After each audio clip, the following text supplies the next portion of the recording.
Hello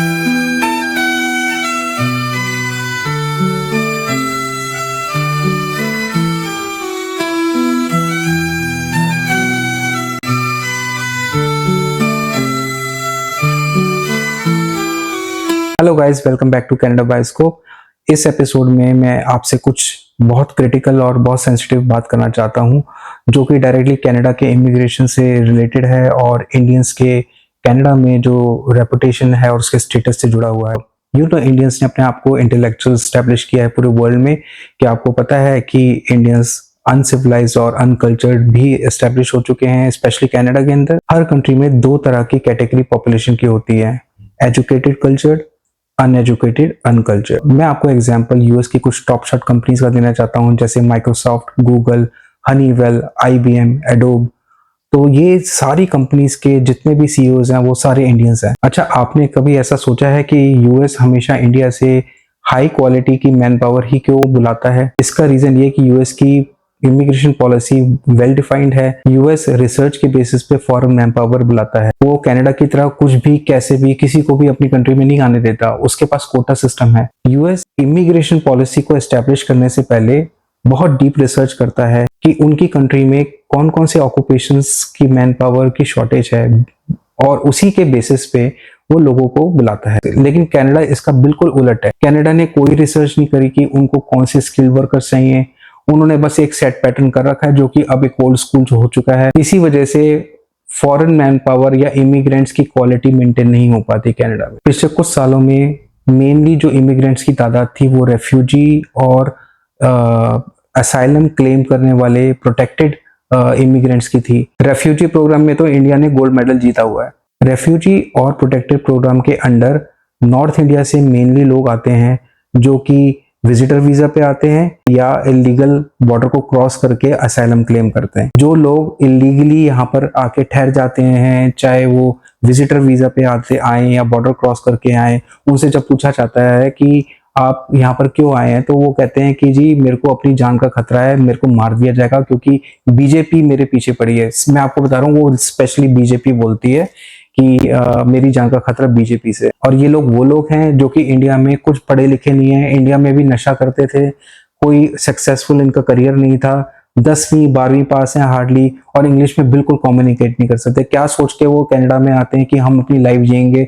वो एक picture आई थी इमरान हाशमी की, जिसमें वो कहता है कि जी मैं यहाँ पर ऑस्ट्रेलिया क्यों आया हूँ, और क्योंकि मेरे को मोटे डॉलर कमाने हैं। तो इनको पंजाब साइड से पता नहीं लोगों को क्या क्रेज रहता है कि मैं यहाँ पर आऊंगा और मेरे को मोटे डॉलर्स मिलेंगे, गोरी मेम होंगी, और इन चीजों का जो लोगों को एक ऐसा क्रेज है, पागलपन है, वो इनको कनाडा के अंदर आने के लिए मजबूर करता है। कनाडा में आने के बाद ये लोग असाइलम क्लेम करते हैं, और कनाडा की जो लोकल पॉपुलेशन है, जो टैक्स पेयर्स हैं, उनके कंधे पे बैठ जाते हैं, कहते हैं कि जी हमें पालो। और कनाडा पता नहीं किस जमाने में जी रहा है, पता नहीं क्या ओल्ड स्कूल पुराने जमाने की पॉलिसीज हैं, वो इनको पालता है दुनिया को दिखाने के लिए। ये अपने लोगों का ही पैसा स्नैच करके उनके मुंह से ब्रेड एंड बटर जो होता है ना खींचता है, और इन लोगों को पालता है।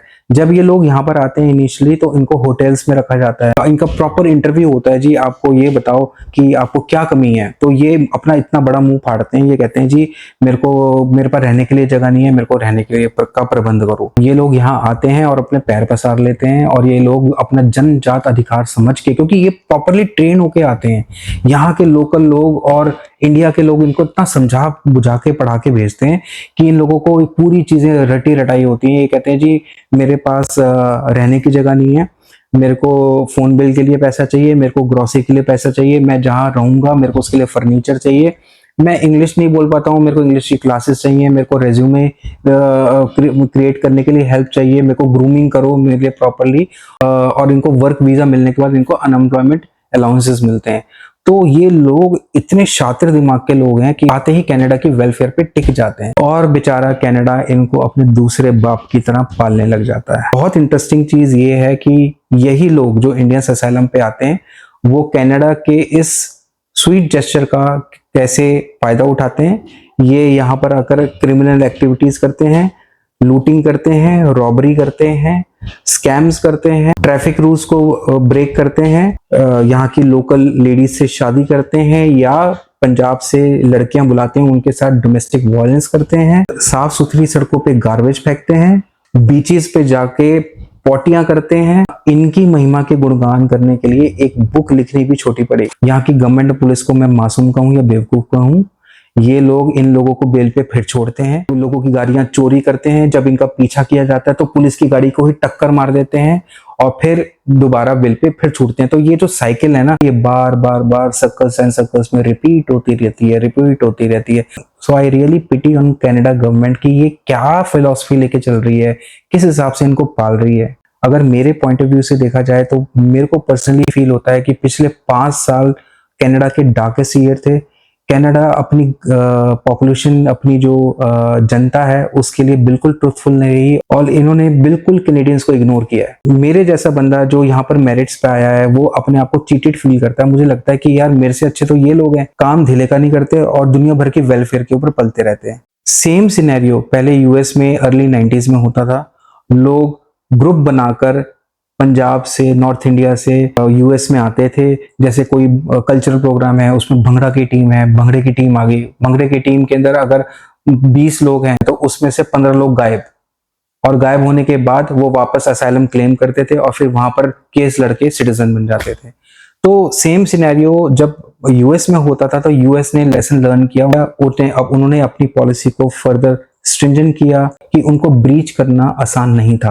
लेकिन कनाडा ने कोई लेसन लर्न नहीं किया, उसने कनाडा का सत्यानाश मार दिया। अगली कनाडा की फॉल्टी इमिग्रेशन पॉलिसी है जो कि ह्यूमैनिटेरियन एंड कंपैशनेट ग्राउंड्स पे लोगों को बुलाती है। 2015 से लेकर 2025 10 साल से ये लोग पूरे वर्ल्ड से, ऐसी कंट्रीज से लोगों को बुला रहे हैं और थोक के भाव बुला रहे हैं जिनकी कोई क्वालिटी चेक नहीं है, कोई मेरिट बेसिस नहीं है। आप एग्जाम्पल देख लीजिए, सीरिया से शुरू हुई कहानी, अफगानिस्तान से हुई शुरू कहानी, और फिर उसके बाद यूक्रेन और दुनिया भर की कंट्रीज से ये लोगों को बुला रहे हैं। ये लोग यहाँ पर आ रहे हैं और टैक्स पेयर्स के ऊपर फर्दर बर्डन बढ़ा रहे हैं। वो कंट्रीज हैं जिनकी फैमिली में 3 से 5 बच्चे होते हैं।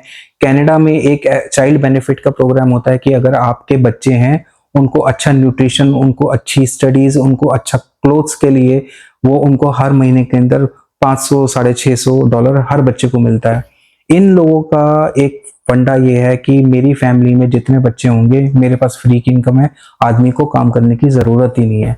तो जब तक बच्चा 18 साल का नहीं होता, ये फ्री फंड के अपने बच्चों के नाम के पैसे खाते हैं और कोई काम धंधा नहीं करते। तो कहने का मतलब ये they are again burden on the tax payers, जिसकी वजह से medical sector, roads, dams, army या डिफेंस, ये सारी की सारी चीजें अफेक्टेड होती हैं। और एक और लोगों में एक ना फ्रस्ट्रेशन है अंदर ही अंदर कि यार मैं काम कर रहा हूँ, ये लोग ऐश कर रहे हैं, जिसकी वजह से लोकल कैनेडियंस के मन में इंडिया के लिए और मिडिल ईस्ट के लोगों के लिए स्पेशली बहुत हेट्रेड है। आप आज की डेट में कहीं चले जाओ तो इंडियंस ने और मिडिल ईस्ट के लोगों ने सब जगह कैप्चर करी हुई है, चाहे वो जॉब हो चाहे पार्क्स हो। पार्क्स में अगर आप जाओगे तो आप देखोगे कि अपनी फैमिली, इनकी फैमिली कितनी बड़ी होती है। ये नीचे पूरी पूरी चादर बिछा के सारी जगह घेर लेते हैं। इनके बच्चे सारे के सारे जो स्विंग्स होते हैं उनको घेर लेते हैं। आपके लिए, आप जाते हो तो आपके लिए कोई जगह नहीं मिलती। मुझे याद है जब मैं दिल्ली में रहता था और हमारा मन कभी घूमने का करता था, हम कभी रात को इंडिया गेट जाने की कोशिश करते थे, सोचते थे कि यार आज आइसक्रीम खाएंगे, लेकिन वहां का ट्रैफिक देख के दिल्ली का कि कहीं पार्किंग नहीं मिल रही, घूम फिर के और उदास होकर घर वापस जाते थे। आज की डेट में सिनेरियो ये है कि मिडिल ईस्ट से लोग इतने ज्यादा आए फैले हुए हैं कि कोई बेंच नहीं मिलता, कोई बैठने की जगह नहीं मिलती और हम मुंह ताक कर और फ्रस्ट्रेट होकर वापस आ जाते हैं। 28 अप्रैल को फेडरल इलेक्शन होते हैं। मुझे लगा कि इन 5 सालों के अंदर कैनेडियंस ने कुछ ना कुछ सबक लिया होगा। देश का सत्यानाश होते होते इन्होंने अपनी आंखों के सामने देखा है। ये लोग खुद बोलते हैं कैनेडियंस की 2008 से पहले या 2008 तक कनाडा की करेंसी की वैल्यू यूएस से ऊपर थी, लेकिन आज रोते हैं क्योंकि यूएस का $1 कैनेडियन $1.41 के बराबर है। मतलब कि अप्रोक्सीमेटली कनाडा का डॉलर 40% डीवैल्यूड है अमेरिकन डॉलर से। इन 5 सालों में लोगों के ट्रकों पे, गाड़ियों पे एफ वर्ड लिखा होता था, एफ ट्रूडो। मुझे लगा कि लोगों में सच में फ्रस्ट्रेशन है, मेडिकल सेक्टर का बुरा हाल है, तो इनको लोगों को लगा होगा कि यार अपना थोड़ा पार्टी चेंज करते हैं और नई पार्टी को चांस देते हैं। लेकिन बॉस, इन्होंने इलेक्शन के अंदर भी सत्यानाश मार दिया। उसी लिबरल पार्टी ने जिसने इस कंट्री का सत्यानाश किया था, उसी को दोबारा लिया है। क्यों? क्योंकि उसने ट्रंप को जवाब दे दिया। ट्रंप ने जवाब दिया, कनाडा को मैं 51 स्टेट बनाना चाहता हूं, और इन लोगों को बुरा लग गया, और हमारे जो प्राइम मिनिस्टर हैं उन्होंने अच्छा तगड़ा सा जवाब दे दिया, ये लोग खुश हो गए।